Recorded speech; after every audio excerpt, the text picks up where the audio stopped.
Welcome back to Guess What Day It Is. Today is Sherwood Day.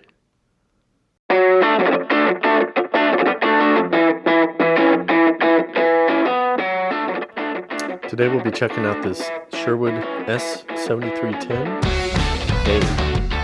I'm not sure what the A designation shows. There's not a ton of information on this particular amp. I believe it's 38 watts per channel.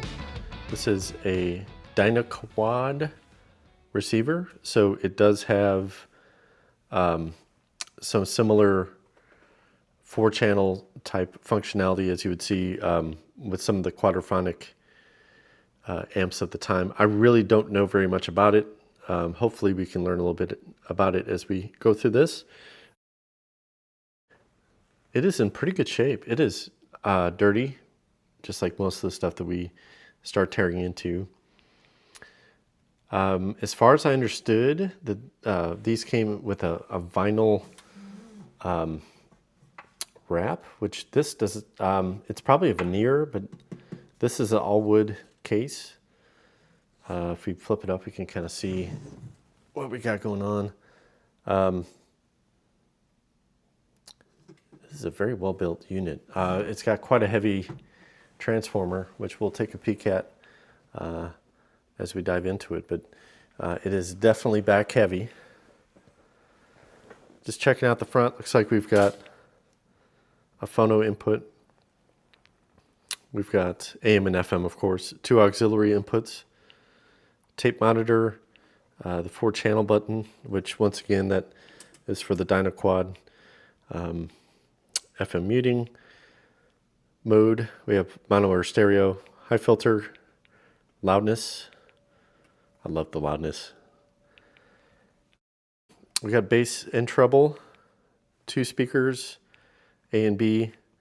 I'm assuming ARS might be our Dynaquad setting. So it looks like it's got a loudness control, which looks kind of interesting as well. So, or loudness, geez, that's volume. What an idiot. Sorry. So we definitely have to look out for the power switch. From what I understand, the power switch is built into the volume control. So there's a very good chance that that is not functional. Just messing with it, there's no click or anything like that. So I'm not sure if that's how it works, but just based on my research, that is something that may be an issue. There's no like push or anything like that. There's Sherwood not being as popular as Pioneer or any of the other Marantz or anything like that. There's not near as much information out there, although it is a very good quality amp.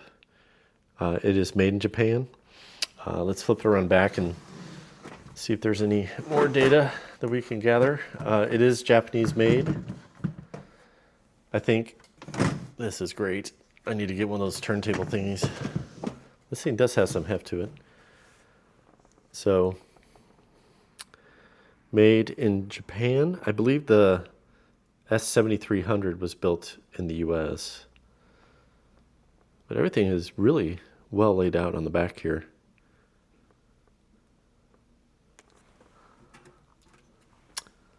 Trying to see if there's a date of any type here.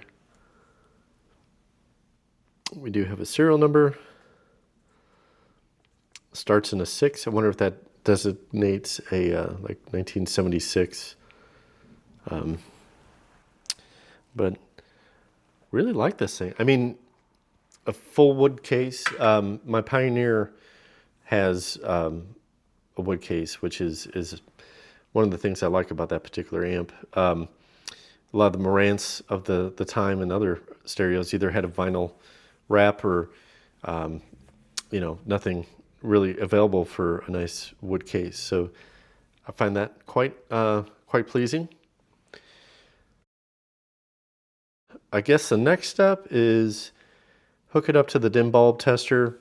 We'll fire it up and we'll see if it functions. We'll throw my junk test speakers on it too to see if we get anything audible. So stand by. Okay, we were back. I'm gonna unplug it from the dim bulb and plug it straight in. Because I think we are safe. I don't think we've got any dead shorts or anything. So.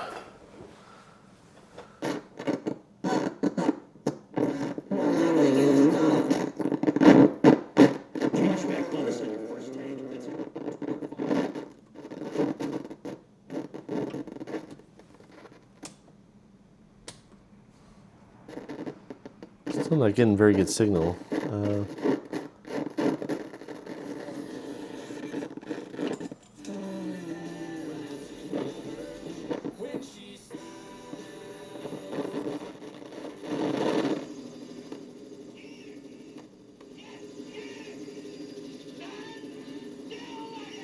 Well.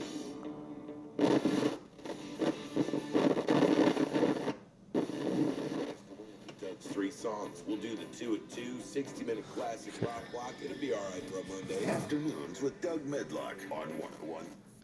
Checking right and left channel.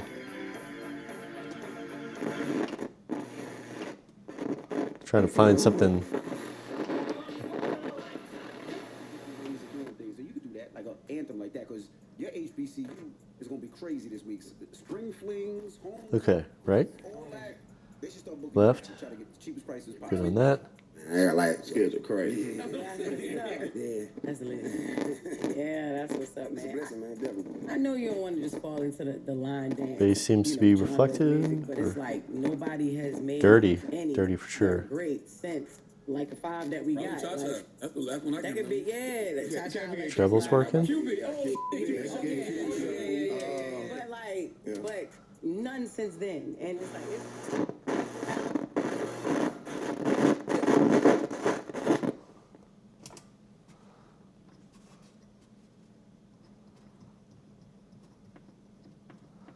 This is like in a very loud signal here, but so far we're working. /handle.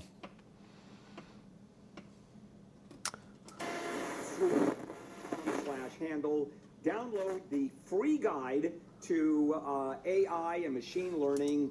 Fast, easy, and you'll see how NetSuite can help you. netsuite.com/handle.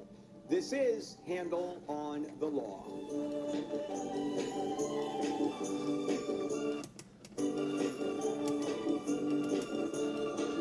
Trying to see if there's a stereo indicator on here This is too. the news, traffic, and weather station, 98.1 KMBZ. You say you'd never give in to a meltdown.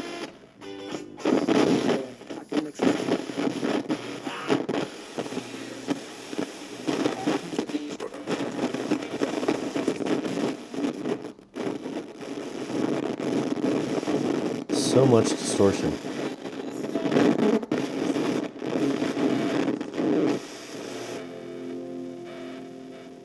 Released just last year in 2020.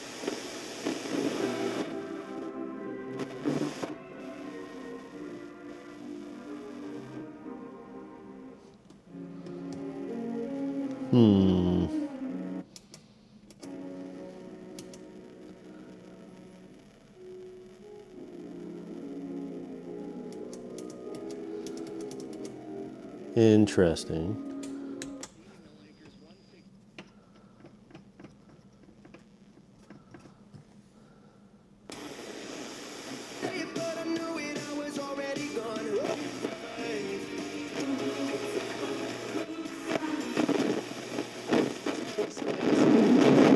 Wow.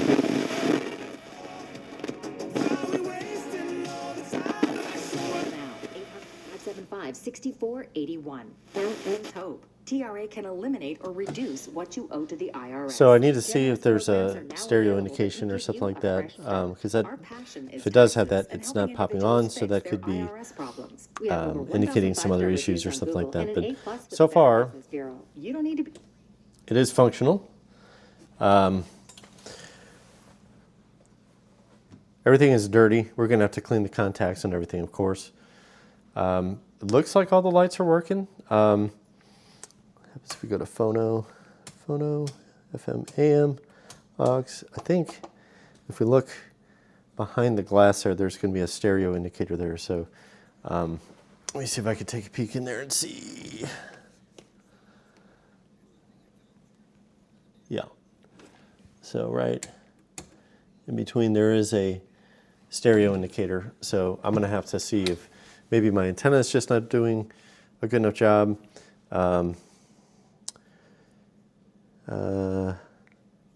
So we're gonna dive into that. So far so good. We're not doing too bad here. So next thing I'm going to do is we're going to pull this out of the case and look over and see what we got. All right, so it looks to me like we have 2 screws underneath that will allow the chassis to come out. So what I'm thinking is all the knobs are going to have to come off the front. So let's get those off.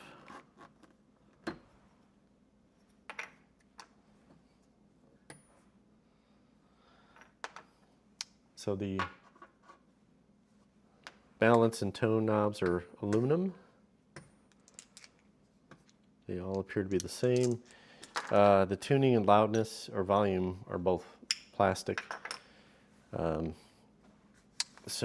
underneath, there are, I think there's supposed to be two screws here.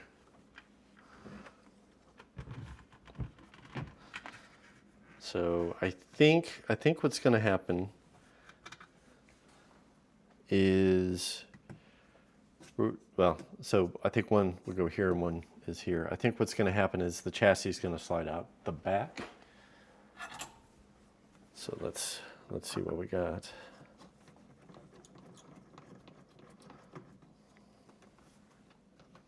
It is unplugged, although there's no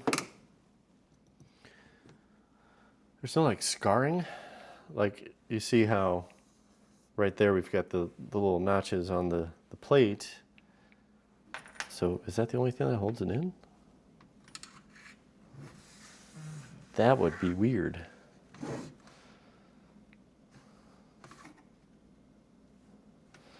Okay, definitely not moving from the front.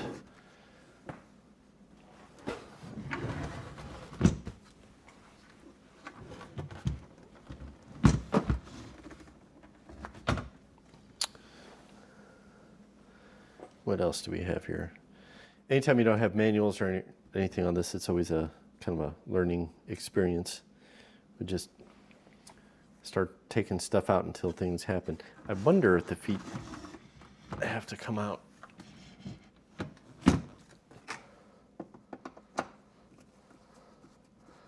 Do these screw all the way into the chassis? They do. Well, looky there.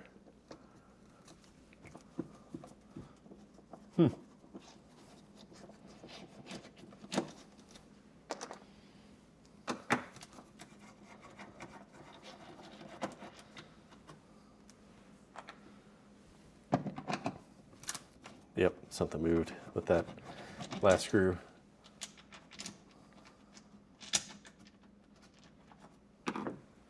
This is a really impressive housing.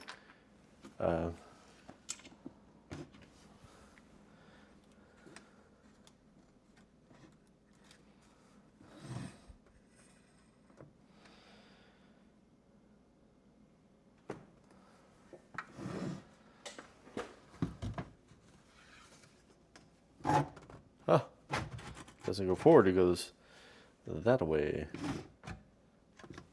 Or doesn't go backwards. You know what I'm saying.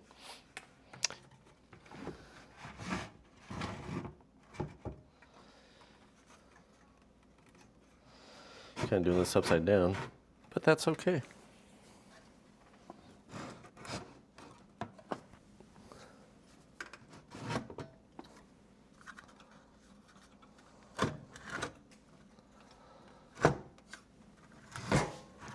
It's always good to commit to a bad decision.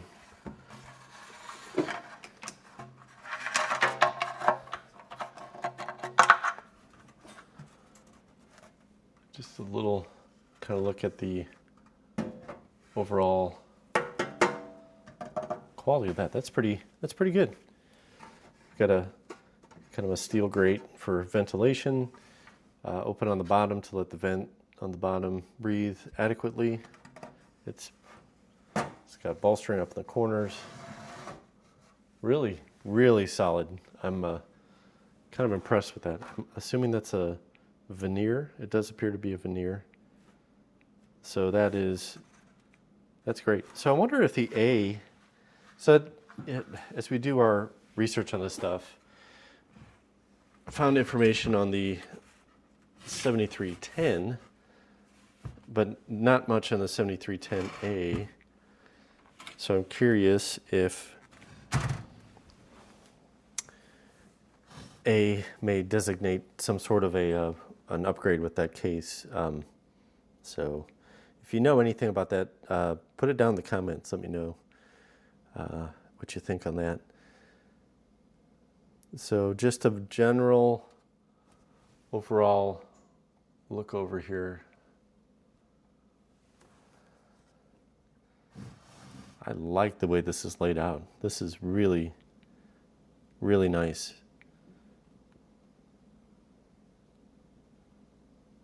Looks like we've got, like I said, I don't know much about the 4-channel option on this, so I'm not really sure what is entailed with all that. One thing I did notice, the antenna did not matter. I put a length of wire. Oh man, look at that! That aluminum case scratched the my workbench. How about that? So anyway, no big deal. So I'm not super familiar with all the components and what they are, where they, what we're looking at. I don't believe this has a circuit protection relay like some of the other stereos we've worked on in the past. When I turned on the power, it just turned on immediately. So this is probably the power supply board. I'm looking for any distorted caps, any evidence of leakage. Look at that. There's a little wire to kind of keep that where it needs to go as you turn the tuning. It did look like that was kind of binding up a bit. Although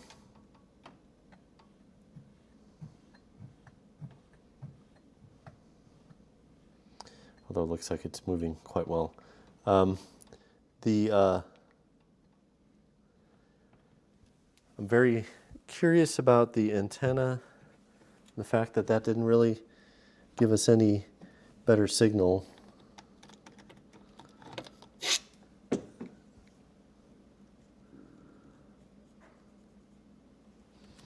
These visual inspections are very important. Anytime that you can see any just obvious damage, sometimes the basic things are really what allow us to catch things as they pop up versus diagnosing for hours on end, trying to figure out what's going on. I want to dive into this power switch, see if that's repairable. That might be, there is a number on it. That would be awesome if I could find some kind of equivalent, be able to solder that in there too. It is, looks like it's a stacked design.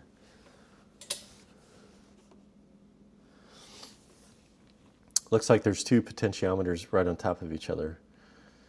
So I don't know if this has two individual channels. We've got two identical boards here, which would lead me to believe that would be a right and left channel. But that might have something to do with the quadraphonic functionality with that as well. Let's look here. Power transformers are all on the back side. kind of on the outside of the chassis. The chassis itself appears to be the heatsink. That, from a heat standpoint, you're getting it outside the chassis, which is kind of ideal. So,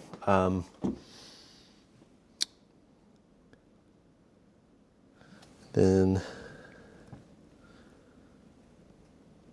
there does look like there's circuitry underneath.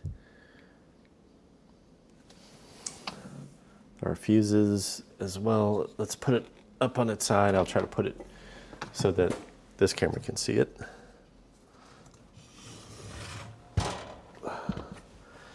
Yeah, let's see, what do we have here? Oh, we got screws on the side.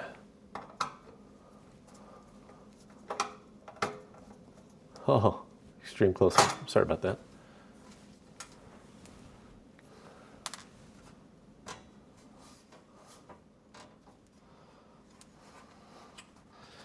Yeah, this chassis has some sharp edges on it.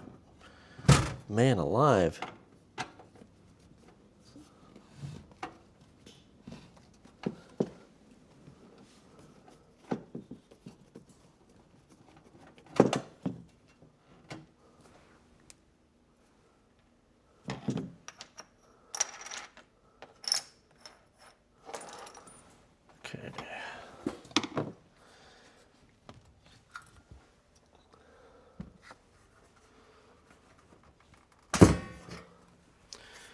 There we go.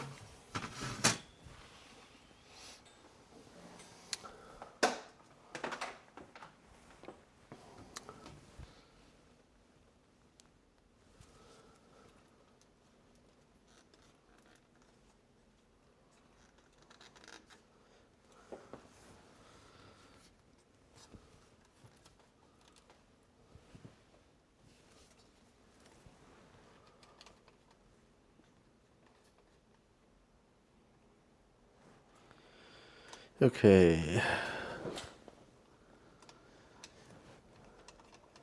So the phonoground is also the ground for the antenna,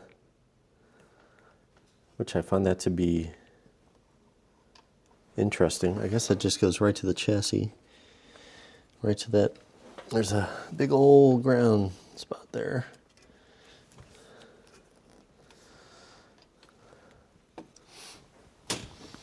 Once again, looking for any distortions or melted areas on the circuit boards.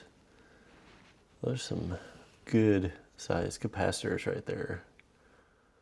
I'm really impressed by the build quality on this. This is really pretty good. And from a serviceability standpoint, a lot of these, if you want to get to some of the front switches, you really have to take apart a lot of stuff. This, you can pretty much get your deoxit or whatever straw from your cleaner in there quite easily. So, man, that's pretty cool. I'm liking what I'm seeing here. Once again, I'm not seeing anything that's giving us any issues as far as a visual inspection.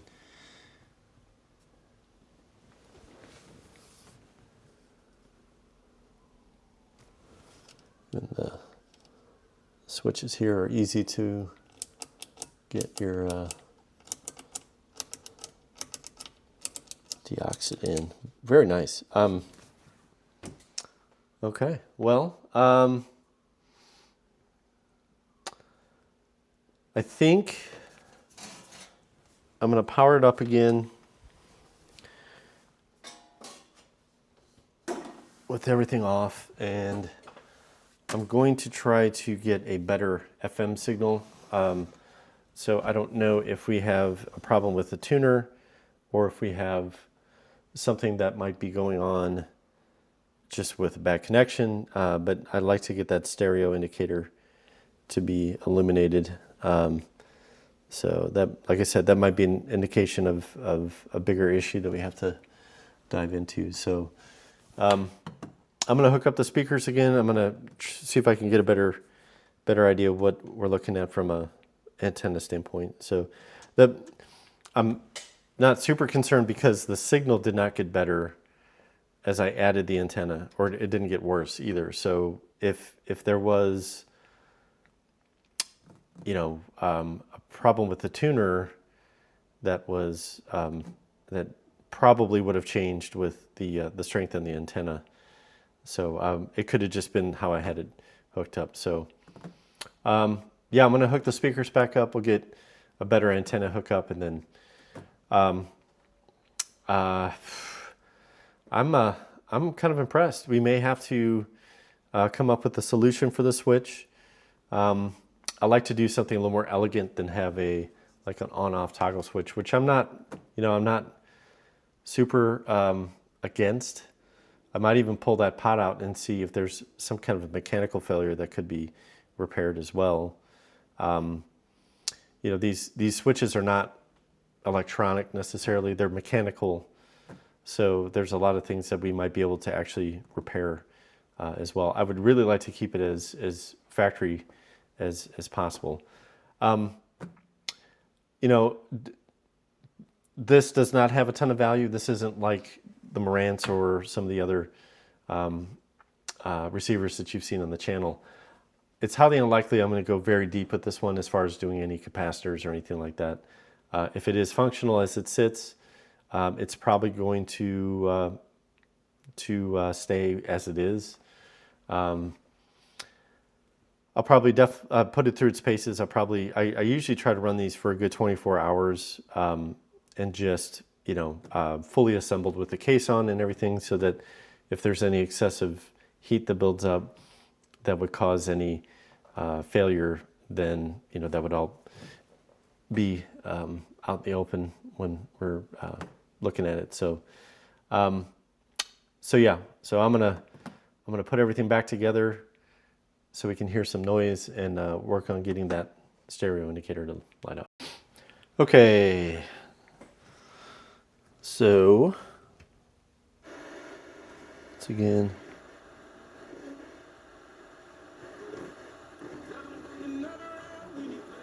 I don't have any antenna hooked up currently. I do hear a little bit of a crackling really incredible as I get this kind of touching the experimental leaning and ambient leaning electronic stuff right now. And case in point right here, cut you heard what's called whole mantle convection off of their Dot Points EP. Following that was Louis Rapé, better known as Sin, spelled S-A-N-D-H. Not much of a difference yet. Infused kind of tribal ambient with a little beat track entitled Lingshid off of his I'm in a Homo basement, so really EP this is from a few years back. kind of a challenge, but okay, so I got it After that, we really connected. mellowed out. First cut of that vibe was by Furnace DC.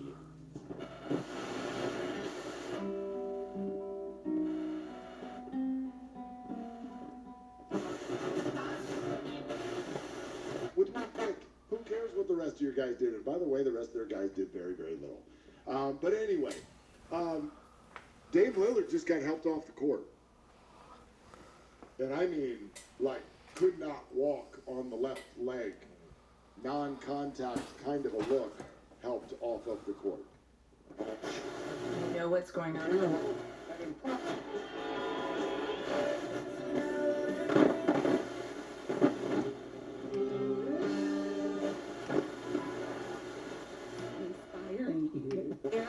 Beautiful, transparent conversation.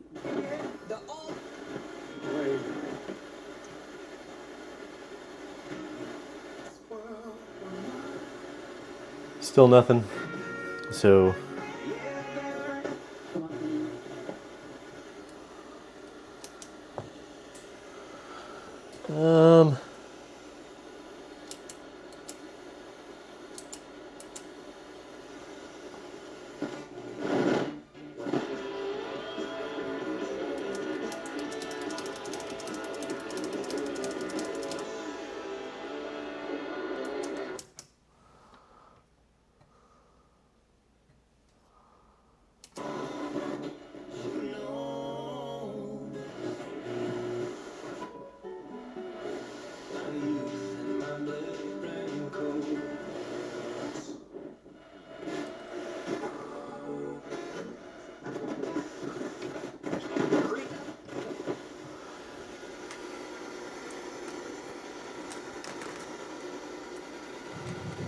So one thing we need to do is find out if that bulb is even functional.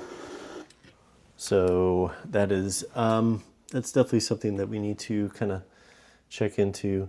It's nothing like jumping into something, thinking something is working and it not really work. So might actually see if I can't find what bulb that is, maybe switch it with one of the other bulbs just for testing purposes and see if that's what our issue is. I'm not really sure if the mono and stereo mode has any effect on it. So we'll keep messing with it and see what we can figure out. I'm definitely going to verify that bulb here. So let's check it out. So it's a unique bulb. So the one with the two wires sitting there is the stereo bulb. Looks like it's got two wires coming out. This yellow wire does not look so hot. I'm not sure if that got hot or something. So what I'm going to do is probably hook up a meter to it and we'll see if we get any voltage or anything lighting up on that as we go. So yeah, that's definitely not going to be swapping any of those bulbs into that position. So okay, I have the DVOM hooked up to the two terminals of the light there. So this is going to be a challenge. All right, we're going to have to regroup here because that is going to obstruct our tuning needle.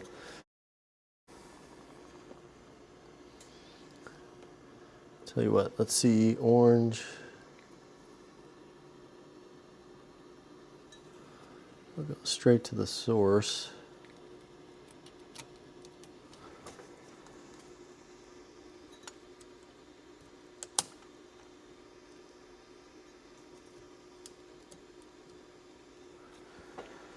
Okay.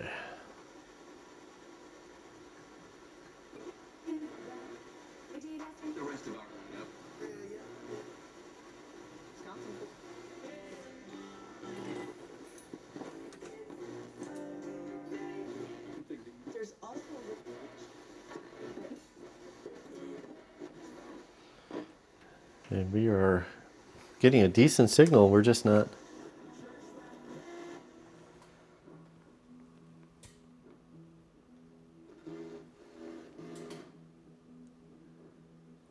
It's dead center in the meter. And I've gotten good enough signal in this basement in the past.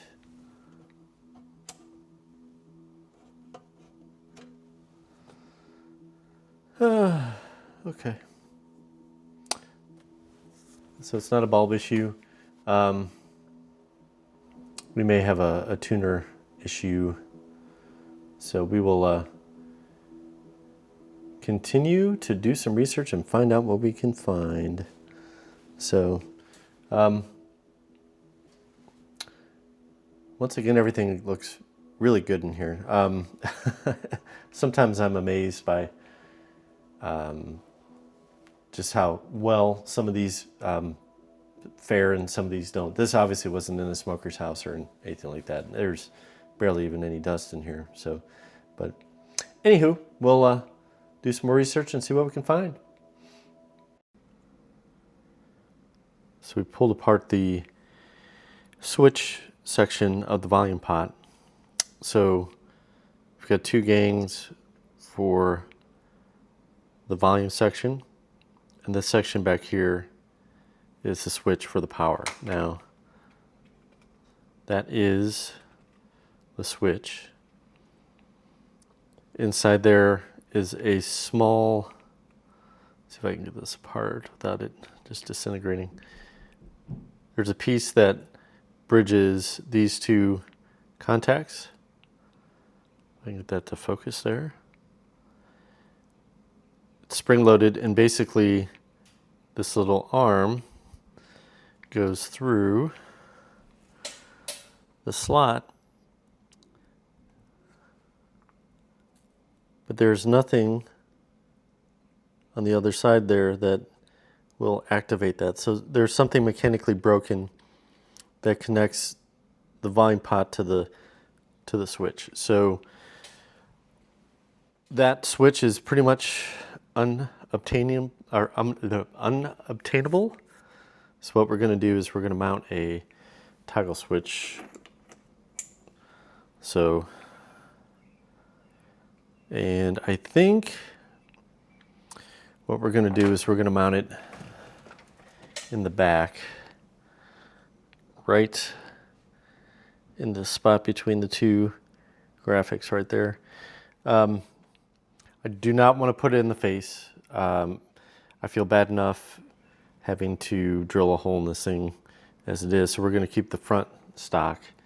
It will be somewhat inconvenient to turn it on and off if this is in some sort of a cabinet, but at this point we really don't have any other options to get that going. So kind of going into the tuner section here, going through it, there was just an extreme amount of static.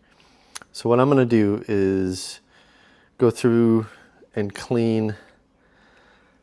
I'm not sure if we can see it. So let me get my pointer pin here.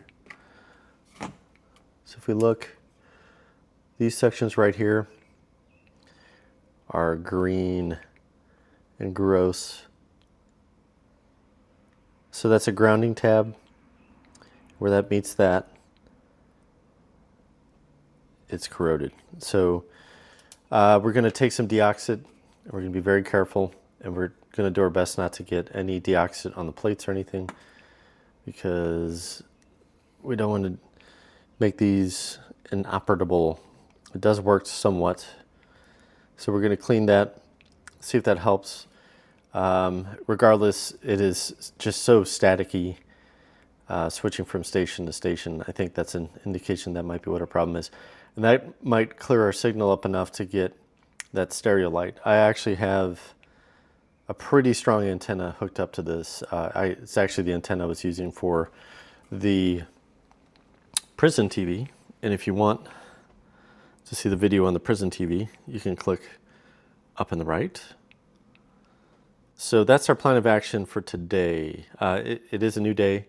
So next thing I'm going to do is try to find the right drill size and then carefully drill a hole in the back of the unit and then solder it in. So I don't think we're going to have to do any lengthening of the wires just based off of just the position. We should have plenty of room to get back to the back. I'm going to make sure that everything clears and everything as well. So once again, you know, when we're doing this, we are working with 40, 50-year-old equipment here. We have to do our best with what we have, and it may not be perfect or ideal, but we want to do our very best to make it as functional and safe as possible. So that's what we're going to do. All right. Finished product.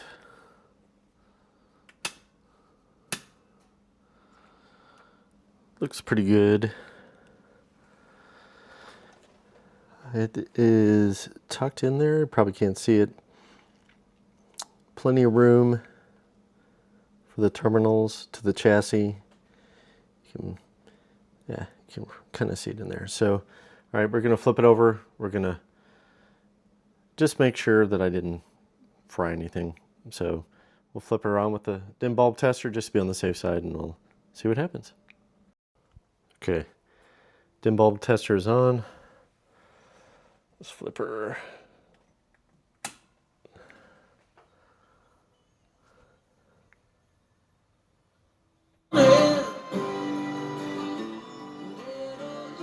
All right.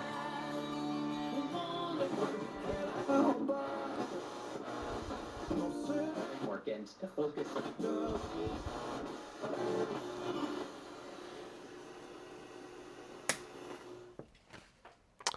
Power switch works. Now we're going to clean up that tuner a little bit and see what happens. Most likely what's going to happen, we're going to have to pretty much get everything realigned, which will probably spill into another video. So if we do start to get a stereo sign after getting everything cleaned up, probably the next video will be us cleaning everything up just from the machine standpoint, but also setting up the tuner. That's not something I've done in the past. I want to make sure I have everything I need to make the proper adjustments to get everything in line. So, let's clean that stuff and see what we got. So let me get some deoxit and we'll get it cleaning.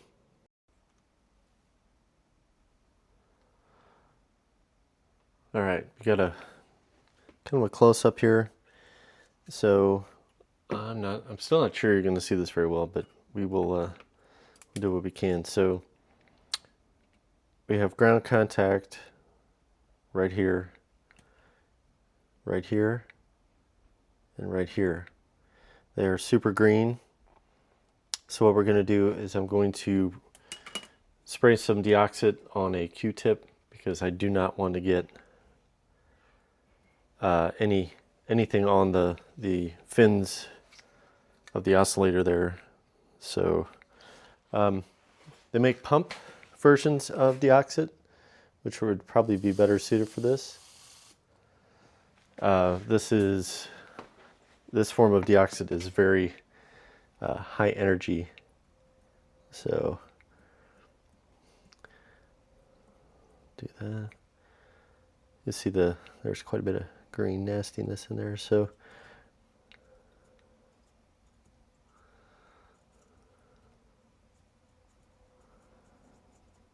get that in there.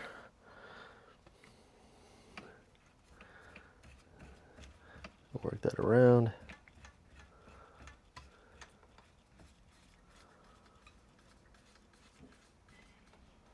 You see the green that's coming off it. So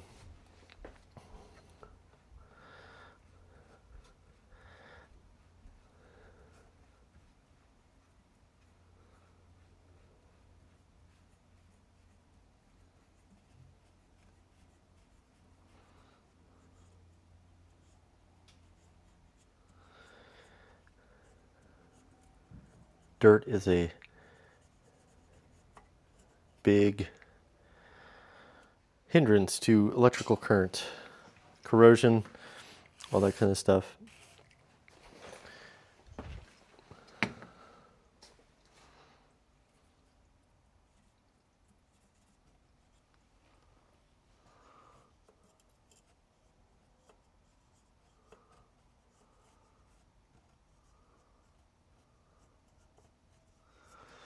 Let's do that again.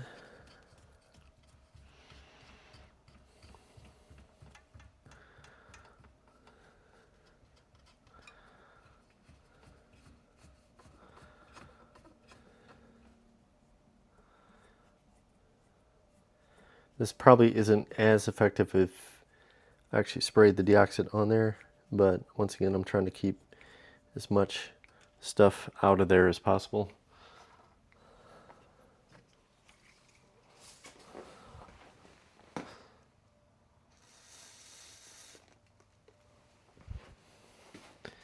I did notice that as we were continuing to tune this, it did get less and less staticky as we went on. So that just kind of confirms that this is definitely something that needs to be addressed.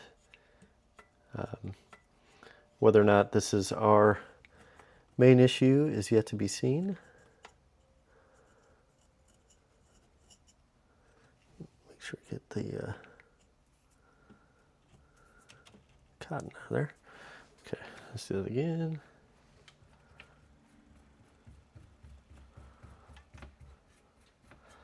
Do this a couple times.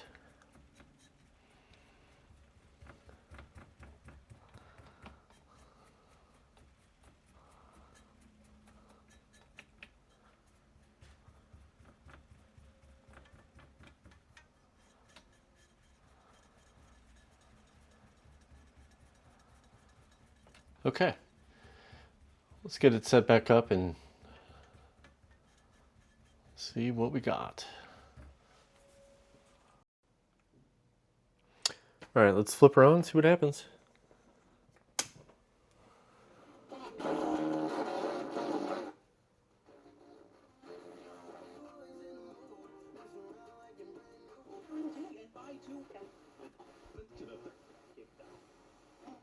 The nation's leader in non-surgical relief for joint pain for over 8 years. They've been helping folks just like you with over 50,000 satisfied patients. Over the last 50 years, there was the history-making federal lawsuit. You were so kind enough to record that, and Well, sounds much better, but we are still not getting a stereo signal.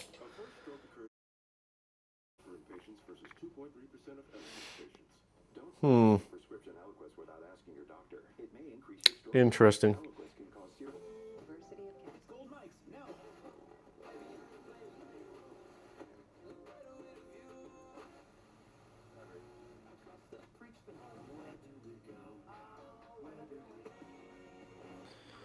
Getting a great signal. It sounds great. So now we just got to figure out what else is going on.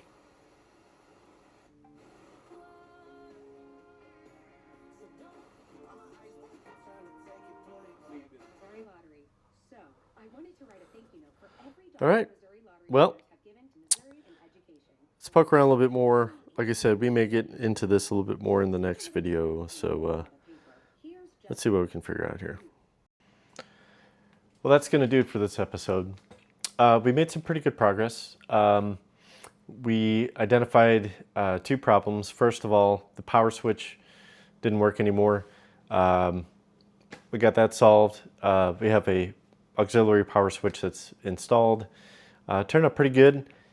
It's not ideal, but once again, once you get into equipment this old that parts aren't available for, you just kind of have to make do with what you can. So it's an elegant way to fix it. It's not rigged. Everything is safe, and the only thing that I'm not a big fan of, it's kind of hard to get to. So I definitely didn't want to mess up anything on the front panel. So putting it in the back, not ideal for accessibility, but I don't think it's going to detract from future value as much. So I am still kind of stumped by the lack of stereo coming in from the FM receiver.